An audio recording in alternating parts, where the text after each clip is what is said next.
when the silence screamed, the haunted American village at midnight, the village that wouldn't die. The Appalachian Mountains have always held secrets, dense forests, winding trails, and towns forgotten by time. Among them lies Centralia, Pennsylvania, a place once full of life, laughter, and coal dust. In the early 1960s, Centralia was a small but thriving mining community of over 1,000 people. Families lived in neat rows of houses, children played on quiet streets, and the church bells rang every Sunday morning. It was the kind of American town that looked eternal, until one careless act changed everything forever. In May of 1962, the town's volunteer firefighters set out to clean the local landfill by burning the garbage, a routine task they'd done many times before. But this time, the fire didn't die. Beneath the ground, unseen to anyone above, a hidden vein of anthracite coal caught flame, and what began as a controlled burn turned into an unstoppable inferno. The blaze spread silently under the town's surface, moving through the abandoned mine tunnels that stretched for miles. No one realized it yet, but Centralia's days were numbered. Weeks turned into months.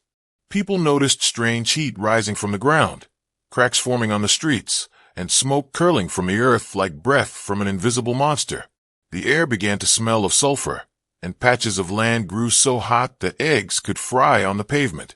At first, residents shrugged it off, believing the fire would burn out on its own. But underground fires don't follow human expectations. They obey only the flow of oxygen and coal. By the late 1970s, the invisible disaster had become impossible to ignore. Carbon monoxide levels rose dangerously, and thick, toxic smoke poured from fissures in people's backyards. The ground itself became unstable, opening sinkholes without warning. In 1981, a young boy named Todd Domboski fell into a sudden sinkhole that opened beneath his feet, a steaming pit that nearly swallowed him alive. He clung to a tree root until his cousin pulled him out, a moment that finally drew national attention. The government declared the area unsafe and began relocating families. Still, not everyone left. A few residents refused to abandon the only home they'd ever known. They argued that the fire had always been there and that they could live with it. Houses stood empty beside theirs, the windows shattered, paint peeling, and lawns overtaken by weeds. By night, the village became eerily silent, a ghost town still technically alive. The streets cracked open with steam venting from beneath, glowing faintly in the moonlight. The fire roared unseen, but its breath could be felt in every gust of hot wind. Visitors who came after midnight spoke of an uncanny stillness that settled over Centralia, a silence so deep it seemed to hum. Some swore they heard distant echoes of voices, or the faint ringing of church bells that hadn't sounded in decades. Skeptics blamed the noises on the movement of gas and pressure underground, but for those who heard it, it felt like the town was speaking. Locals began to call that moment the silence that screams, a phrase that would come to define Centralia's legend. By 1992, the state of Pennsylvania had officially condemned the town, evicting most of the remaining families. Roads were closed, homes demolished, and the zip code erased. Yet a stubborn handful of residents continued to fight for the right to stay, refusing relocation even as the ground beneath them smoked. To this day, a few still live on what's left of Centralia's streets, surrounded by ruins, with the fire still burning beneath their feet. Over time, the town transformed from tragedy to legend. Thrill seekers, ghost hunters, and YouTubers began to visit the site, walking along the famous graffiti highway, a stretch of abandoned road covered in eerie messages, names, and symbols. People reported feeling watched or hearing whispers carried on the hot wind.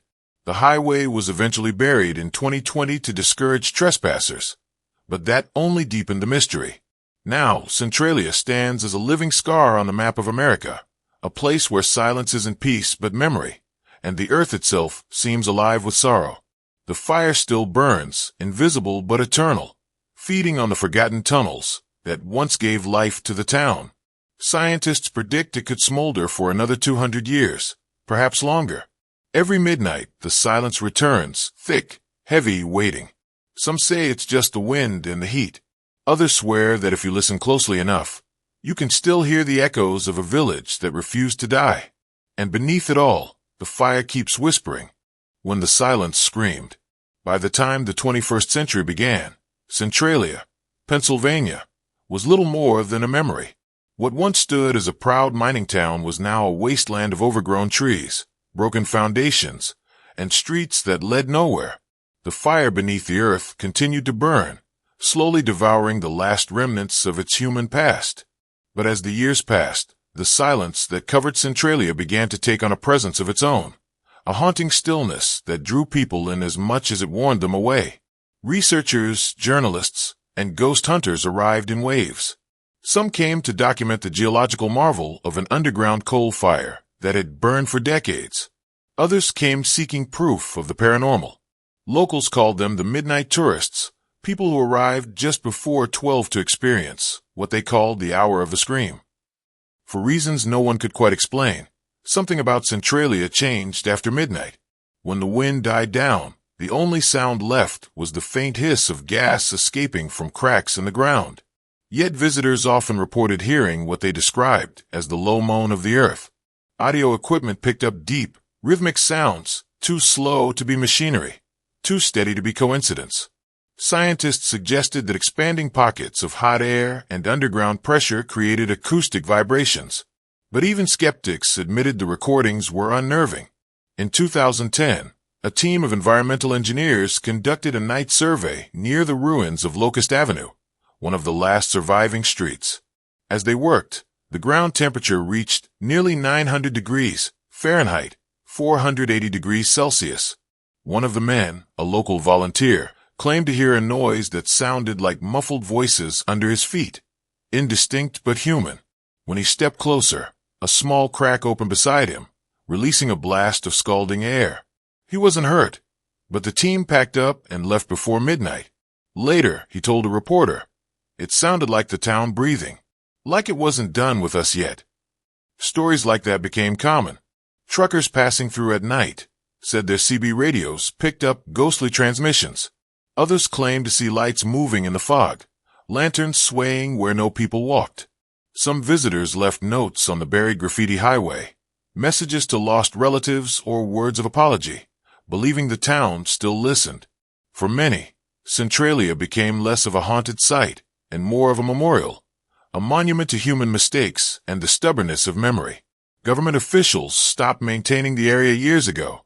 The once busy Route 61 was rerouted, and the town was officially erased from postal records. Yet every so often, a plume of smoke still rose from the trees, visible for miles. It wasn't until 2013 that the remaining residents, fewer than 10 people, finally reached an agreement with the state. They were allowed to stay until their deaths, after which their properties would belong to Pennsylvania. Centralia's story would end not with an explosion, but with a quiet fading away. But quiet was never truly quiet there. On cold nights, when the fog rolled through the valley and the air turned thick with sulfur, even passing motorists reported a strange phenomenon. Their radios went silent for several seconds, as though swallowed by static. Sometimes a low rumble followed, a sound neither wind nor thunder could explain. Scientists again blamed the shifting earth, the fire's endless hunger creating echoes through the tunnels. But for those who had lived there, it felt like something deeper, the voice of the town itself. Today, Centralia remains one of the most haunting places in America, not because of ghosts, but because it's real. The fire that started in 1962 still burns beneath the ground, spreading slowly, inch by inch, consuming what's left of the coal. Experts say it could burn for another 2 centuries. What was once a thriving community now exists only in memory, in stories told by the few who remember the laughter, the church bells, the smell of coal dust on the wind. Every midnight, the silence falls heavy over the ruins. The trees rustle, the ground exhales heat, and the air carries a faint hum that seems to come from nowhere and everywhere at once. It is not the sound of ghosts or the cries of the damned. It is the earth remembering what humans forgot. Centralia's silence screams not in anger, but in warning, that when we tamper with nature and ignore its voice, it never truly goes silent. The village that once lived in fire will die in smoke, and the smoke will keep whispering long after its last human heart stops beating. Beneath the cracked asphalt and the soil scorched black, The fire still speaks the only truth that remains. Some things never die. They just burn quietly beneath our feet.